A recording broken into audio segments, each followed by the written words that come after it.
సంతోషం. ఇప్పుడే ఊరు ఎస్సీ కాలనీ నుంచి వస్తూ ఉన్నా. ఈ రోడ్లు ఎవరు వేసారంటే తెలుగుదేశం అంటారు, ఈ లైట్లు ఎవరు వేసారంటే వాళ్ళే చెప్తున్నారు లైట్లు ఎవరు వేసారు అంటే తెలుగుదేశం అంటారు, ఆ బడి ఎవరు కట్టించారంటే తెలుగుదేశం అంటారు, ఆ పశు వైద్యశాల ఎవరు కట్టించారంటే తెలుగుదేశం అంటారు, కమ్యూనిటీ భవన్ ఎవరు కట్టారంటే తెలుగుదేశం అంటారు, మినరల్ ప్లాంట్ ఎవరు పెట్టారంటే తెలుగుదేశం అంటున్నారు, డ్రైనేజ్ ఎవరు వేసారంటే తెలుగుదేశం అంటారు, మీకు బోర్లు ఎవరు వేసారంటే తెలుగుదేశం అంటారు. అవునా కాదా? అవునా కాదా? మీ ఊరు నుంచి మీ పంచాయతీ నుంచి సుమారుగా కియాకి 100 మంది పైన పోతున్నారు. అవునా కాదా? నిషా గార్మెంట్స్ పోతున్నారు. అవునా కాదా? మరి ఇవన్నీ తెచ్చింది చంద్రబాబు నాయుడు గారేనా?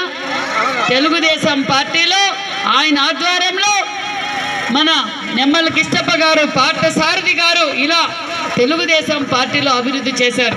మరి ఈ 5 సంవత్సరాల్లో ఎలాంటి అభివృద్ధి ఏమైనా కనిపించిందా? ఏమక్క మీ 5 ఏళ్లలో బల్బు పోతే బల్బు మార్చే పరిస్థితి ఉందా?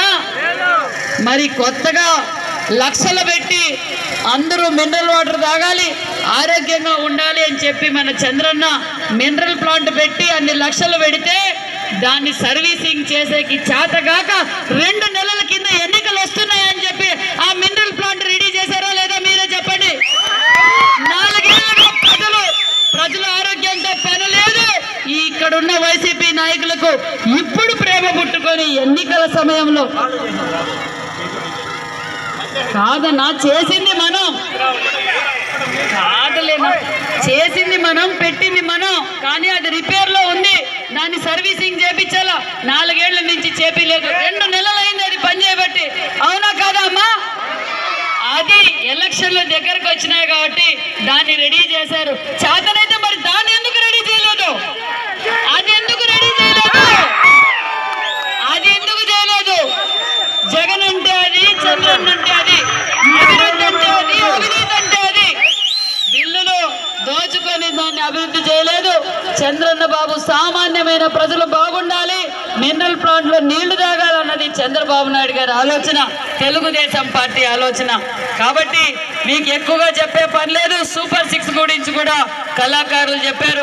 నందమూరి తారక రామారావు గారు పార్టీ పెట్టినప్పుడే సంక్షేమ పథకాలు మొదలైనవి. కొత్తగా జగన్మోహన్ రెడ్డి ఇచ్చింది ఏమీ లేదు.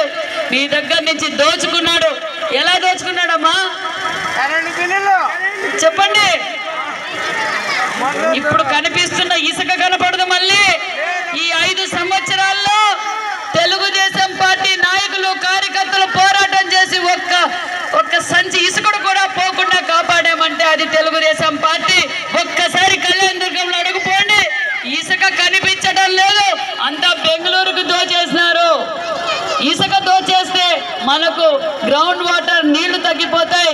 ఈ రోజు సాగునీరు కావాలన్నా, తాగునీరు కావాలన్నా, మహిళలు బాగుండాలన్నా, మహిళా సాధికారత బాగుండాలన్నా, యువత బాగుండాలన్నా, రైతన్నలు బాగుండాలన్నా మళ్ళా మనకి ఎవరు కావాలి చెప్పాలి? మీరే ఎవరు కావాలి? చంద్రబాబు నాయుడు గారే కావాలి. ఈరోజు ఇదే పంచాయతీ నుంచి 100 మంది కియాకు పోతున్నారు. 100 మంది పై మాటే. ఆ కియా లేకపోతే మన పిల్లలు ఎక్కడికి పోవాలి? ఎక్కడికి పోవాలి? ఏ బెంగళూరుకో ఏ బొంబాయికో పోవాలి. వాళ్ళు ఏం చేస్తున్నారో తెలీదు. ఇంట్లో తల్లిదండ్రులకు ఎంత భయం ఉంటుంది. ఈరోజు మట్టంగా కియాకు పోతారు, సాయంకాలం వచ్చి సేద్యం చేసేవారు సేద్యం చేస్తారు, మగ్గం వేసేవారు మగ్గం చేసేస్తారు, పాలు పిండేవాళ్ళు పాలు పిండుతారు. మన ఇంటి ముందే కళ్ళు ఎదురుగా మన బిడ్డలు మన ఎదురుగా ఉంటే ఏ విధంగా ఆనందపడతారో చూడండి.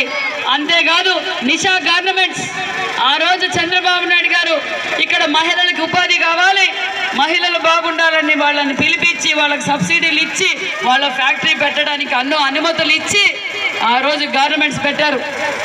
2 గార్మెంట్స్ పెట్టారు. వేలాది మందిగా పోతున్నారు. అది చంద్రబాబు నాయుడు గారు విజనరీ అంటే. దయచేసి చెప్పుకుంటూ పోతే చాలా అవుతుంది. మీరు గుర్తుంచుకోవాల్సింది ఒకటే, మేము అభివృద్ధి చేశాం. ఓటు అడిగే హక్కు కూడా తెలుగుదేశం పార్టీకే ఉందని సభాముఖంగా నేను ఇక్కడే ఉంటా, కావాలంటే వైసీపీ నాయకులకి ఛాలెంజ్ చేస్తా, ఈడే ఉంటాను రమ్మనండి. మేమేం చేసాం వాళ్ళేం చేశారో చర్చకు సిద్ధమా? మీటింగులు పెట్టి సిద్ధం కాదు, అవన్నీ అబద్ధం సభలని ప్రజలందరికీ తెలుసు. ఈ జగన్మోహన్ రెడ్డి ఏమైతే ప్రజల నుంచి దోచుకున్నాడో మీకు అందరికీ తెలుసు. చిన్న ఎగ్జాంపుల్ చెప్పి ముగించేస్తాను. ఒక క్వార్టర్ మందు ఎంతన్నా చెప్పండి? ఎంత క్వార్టర్ మందు? 200 ముందెంత 100 రూపాయలు ఉన్న మందు 200 చేసినాడు కదా. ఒక్క రోజుకు 1 క్వార్టర్ తాగితే 100 రూపాయలు, నెలకు 3000, 12 మూళ్ళ 36,000. నాన్న పుట్టి నుంచి పీక్తాండేది ఎంత? 36,000.